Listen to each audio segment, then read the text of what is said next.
खडी क्रशर प्लांटसाठी जागा दाखवण्याची बतावणी करून मेट्रो ठेकेदारांचे 50 लाखांच्या खंडणीसाठी अपहरण करण्यात आल्याचा धक्कादायक घटना उघडकीस आली.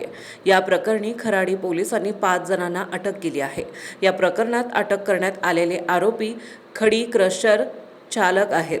सागर दत्तात्रय झुरुंगे वयवर्ष 39, विजय सुरेश वाळुंज वयवर्ष 38, राजू विजयकुमार सहाने वयवर्ष 32, रुपेश शिवाजी गावडे वयवर्ष 38, सर्व राहणार लोणीकंद पुणे अहिलानगर रस्ता, प्रकाश बाबासाहेब राऊत वयवर्ष 34 राहणार तुळापूर तालुका हवेली अशी अटक करण्यात आलेल्यांची नावे आहेत. याबाबत मेट्रोतील ठेकेदाराने खराडी पोलीस ठाण्यात फिर्याद दिली आहे. तक्रारदार 40 वर्षीय ठेकेदार मूळचे उत्तर प्रदेशातील कानपूरचे रहिवासी आहे. सध्या ते गहुंजे भागात राहायला आहेत. आरोपी झुरुंगे यांच्याशी त्यांची ओळख झाली होती. ठेकेदाराने झुरुंगे यांच्याकडून खडी खरेदी केली होती.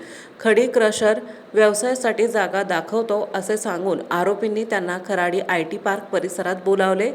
तेथील एका उपहारगृहाजवळ थांबले होते. आरोपींनी त्यांना जागा दाखवण्याचा बहाणा केला. आरोपींनी त्यांना मोटारीतून एका ठिकाणी नेले. त्यांच्याकडे 50 लाख रुपयांची खंडणी मागितली. पैसे न दिल्यास जीवे मारण्याची धमकीही दिली.